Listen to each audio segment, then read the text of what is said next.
আকাশের মেঘ কাটলেও কাটেনি চোখের মেঘ।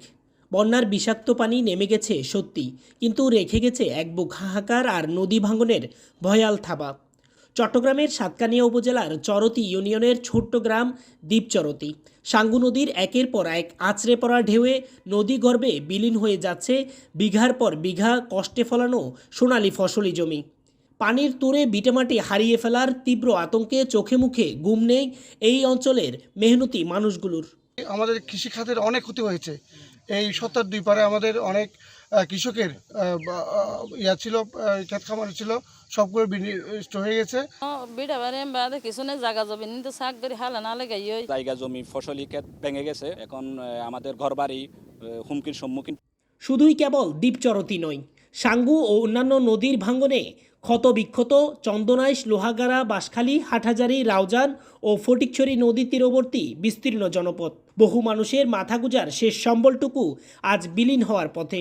বছরের পর বছর গড়ে তোলা স্বপ্নগুলোকে এক নিমিষে নদীগর্ভে হারিয়ে যাওয়ায় নিঃস্ব হওয়ার প্রহর গুনছে শত শত অসহায় পরিবার। এই রুটটা চলে গেছে, আমরা যাতায়াতের রাস্তাও নাই। এরকম ভাঙতে থাকলে আমাদের এই গ্রামটা না, আরও পাশে আরেকটা গ্রাম আছে, ওইটা সহ বিলীন হয়ে যাবে। আমার বয়সের মধ্যে আমি এই দ্বীপচরতি এলাকার 2-3 বার ভাঙন দেখেছি। আমরা চাই সরকার আমাদের এই ভাঙন প্রতিরোধে যথাযথ একটা ব্যবস্থা নেবে। অন্যদিকে ভাঙনের এই আগ্রাসন ঠেকাতে ঝুঁকিপূর্ণ স্থানগুলোতে জিও ব্যাগ ফেলার পরিকল্পনার কথা জানিয়েছে পানি উন্নয়ন বোর্ড। আর দীর্ঘমেয়াদী সমাধানের আশ্বাস দিলেন বিভাগীয় কমিশনার। এসব জায়গায় তীব্র ভাঙনের সৃষ্টি হয়েছে, প্রায় 1.5 কিলোমিটারের বেশি ঝুঁকিপূর্ণ। এর মধ্যে 410 মিটার আমরা আইডেন্টিফাই করেছি অতীব ঝুঁকিপূর্ণ। সবগুলো পয়েন্ট ভিজিট করেছি, আমরা কিছু সার্ভেও করেছি এবং এগুলো জরুরি ঘোষণা করে আমরা ইমার্জেন্সি জিও ব্যাগ ডাম্পিং শুরু করব দ্রুত।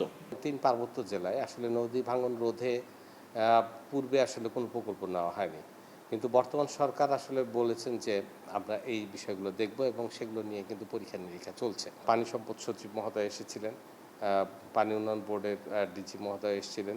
তারা যে জায়গাগুলো থেকে ভাঙন প্রবণ বলে মনে করেছেন তারা সেগুলো পর্যবেক্ষণ করে গেছেন।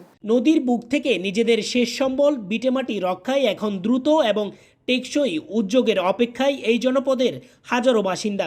প্রাকৃতিক দুর্যোগের পর পানি হয়তো নেমে যায়, কিন্তু রেখে যায় নিঃস্ব হওয়ার এই অস্থায়ী ক্ষত। বলক কিংবা জিও ব্যাগের সাময়িক স্বস্তি নয়, নদীর তীরবর্তী এই মানুষগুলোর চাওয়া এখন একটি স্থায়ী টেকসই বেড়িবাঁধ, যা শুধু মানচিত্র থেকে একটি গ্রামকে হারিয়ে যাওয়া থেকে রক্ষা করবে না, বরঞ্চ ফিরিয়ে দেবে হাজারো পরিবারের বাঁচার সুনির্দিষ্ট নিশ্চয়তা। ইরফানুল হক, এটিএন বাংলা, চট্টগ্রাম।